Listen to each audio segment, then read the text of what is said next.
नमस्कार, मैं संगीता यादव और आप देख रहे हैं एनएनएस राष्ट्रीय। शुरुआत करते हैं आज की बड़ी खबरों की। विगत दिनों उड़ीसा आए प्रधानमंत्री जब निर्वाचन प्रचार के लिए कंधमाल गए थे और वहां साधारण सभा में भाग लिए, वहीं एक वृद्ध महिला प्रधानमंत्री सभा मंडप में मिली। जब उन्हें पता चला कि ये वृद्ध महिला भिक्षावृत्ति कर अपना पेट चलाती है और ना इसके रहने के लिए घर है और ना ही कोई ठिकाना, फिर भी भिक्षा मांगकर जगन्नाथ श्री मंदिर के लिए 1 लाख रुपए दान की है। प्रधानमंत्री सुनकर गदगद हो गए और उस वृद्धा से आश्चर्य होकर मिले। जब मैंने उनके विषय में जाना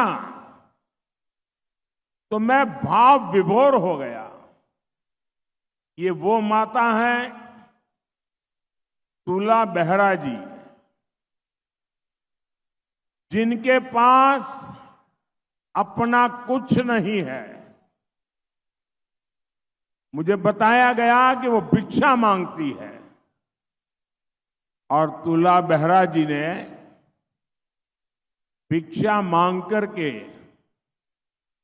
1 लाख रुपया इकट्ठा करके भगवान जगन्नाथ जी के चरणों में दिया।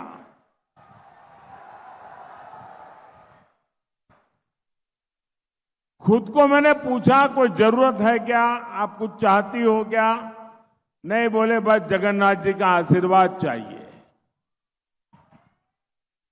ऐसा जिनका पवित्र मन है, ऐसा जिनका त्यागपूर्ण जीवन है, ऐसी मां मुझ जैसे बेटे को आशीर्वाद देने के लिए आ जाएं, फिर तो मुझे लगता है पूरे कंधमाल के आशीर्वाद, पूरे उड़ीसा के आशीर्वाद मेरे साथ है। विगत दिनों संबलपुरी के रोंगोवती गाना सार भारत में हंगामा मचा गया था। यहां तक विदेश में भी इस गाने की बोल गूंजती थी और इस गाने को गाने वाले जितेंद्र हरिपाल को पूरे भारत के लोग पहचानने लगे थे। विगत दोनों पद्मश्री सम्मान से उन्हें नवाजा गया। पद्मश्री जितेंद्र हरिपाल को सोमवार को अचानक छाती में दर्द होने के कारण हॉस्पिटल में भर्ती की गई। हालत इस वक्त स्थिर है, वो ठीक है। उनसे मिलने हॉस्पिटल में उनके चाहने वालों की भीड़ जुटी।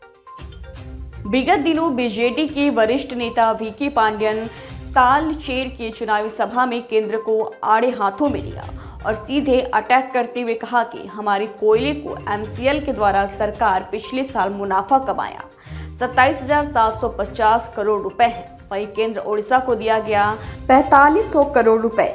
अब आप बताइए कि क्या केंद्र की बीजेपी ओडिशा पर तत्पर है? मिशन शक्ति योजना किए करछंती, कालिया योजना किए करछंती, मधुबाबू भत्ता 1000 टंका किए दउछंती, 5T हाई स्कूल किए करछंती, बिजु स्वास्थ्य कल्याण योजना किए करछंती, लक्ष्मी योजना किए करछंती, मठ मंदिर चर्च कम्युनिटी सेंटर किए करछंती, मां हिंगुला मंदिर को 16 कोटी टंका किए देछंती, नवीन बाबूंकर चिन्ह कोटा संकचन आशीर्वाद करीबे आसंता 25 तारीख आशीर्वाद करीबे।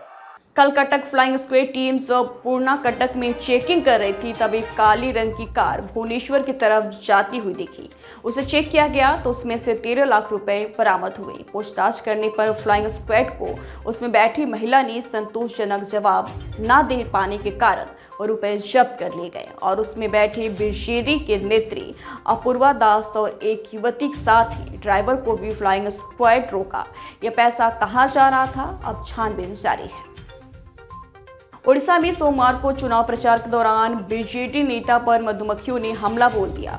इसमें करीब 20 कार्यकर्ताओं के घायल होने की खबर है। सभी को इलाज के लिए बिनका अस्पताल में भर्ती कराया गया है। यह घटना सुवर्णपुर जिला बिनका प्रखंड कैंतरा गांव की है। यहाँ बीजेडी के बालांगीर लोकसभा सीट से उम्मीदवार सुरेंद्र सिंह भोई एवं बीरमहाराजपुर विधानसभा उम्मीदवार पद्मनाथ बेहरा चुनाव प्रचार कर रहे थे।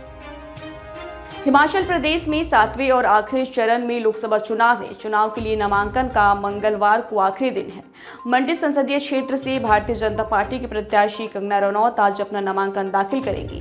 सुबह 10 बजे वह एक निजी रिसोर्ट में पहुंचेंगी और 11 बजे पंडल मैदान में शेरी मंच तक एक रोड शो करेंगी। कंगना रनौत का 11:45 पर उपायुक्त कार्यालय पहुंचने का कार्यक्रम है। इसके बाद 12:01 पर वो अपना नामांकन दाखिल करेंगी।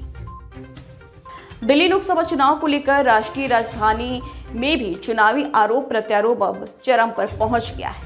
उत्तर पूर्व दिल्ली सीट पर तो इस बार सियासी जंग निजी हमले तक पहुंच गया है। इस बीच कांग्रेस प्रत्याशी कन्हैया कुमार ने बीजेपी के सिटिंग सांसद मनोज तिवारी पर हमला बोला है। उन्होंने कहा है कि इस क्षेत्र के लोगों का तो विकास नहीं हुआ, लेकिन हमारे सांसद दिल्ली के सबसे अमीर सांसद बन गए। ये कैसे संभव हुआ? ये एक तरफ मनोज तिवारी हैं, दूसरी तरफ उत्तर पूर्वी दिल्ली की जनता है। मैं नहीं हूँ। मैं यह बात इसलिए कह रहा हूँ कि आप वहाँ के लोगों से जब बात करेंगे तो वो सांसद महोदय के काम से बेहद नाराज हैं।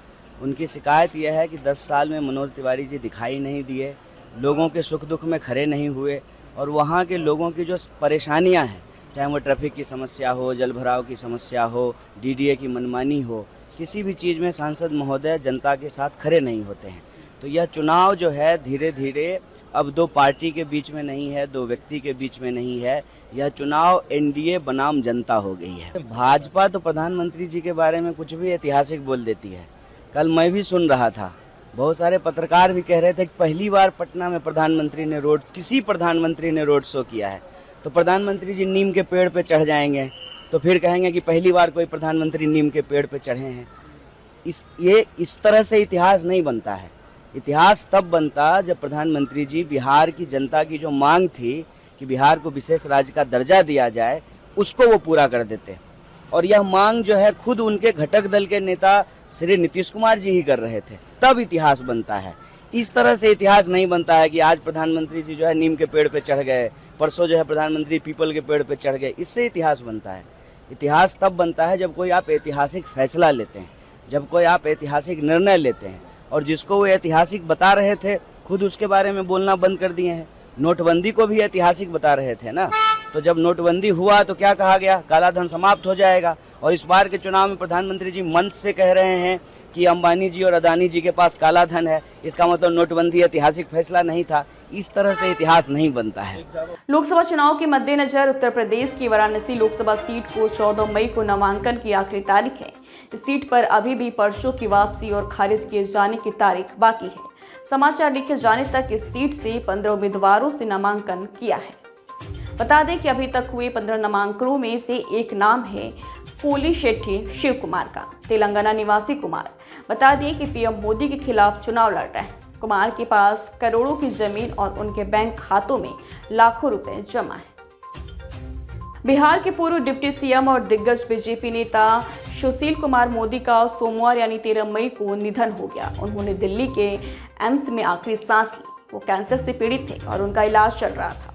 उनके निधन से बिहार में शोक की लहर है। पूर्व राज्यसभा सांसद सुशील मोदी का बिहार की राजनीति में बड़ा कद था। वो छात्र राजनीति से सक्रिय राजनीति में आए थे। 72 साल की उम्र में उन्होंने आखिरी सांस ली। पीएम नरेंद्र मोदी मंगलवार यानी आज वाराणसी लोकसभा सीट से तीसरी बार नामांकन दाखिल किया। पीएम के नामांकन में शामिल होने के लिए काशी में दिग्गजों का जमावड़ा लगा है। विभिन्न प्रदेशों के मुख्यमंत्री, केंद्रीय मंत्री व सांसद, विधायक सभी नामांकन में शामिल हुए।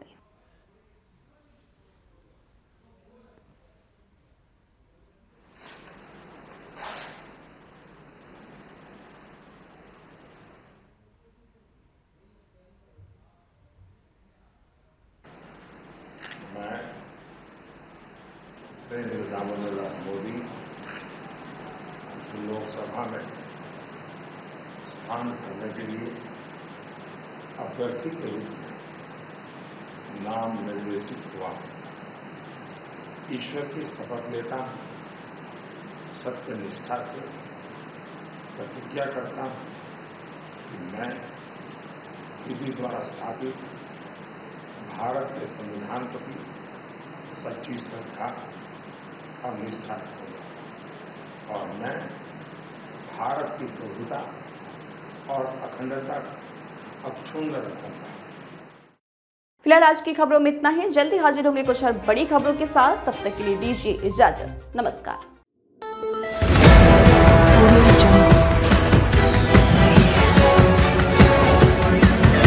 Audio Jungle.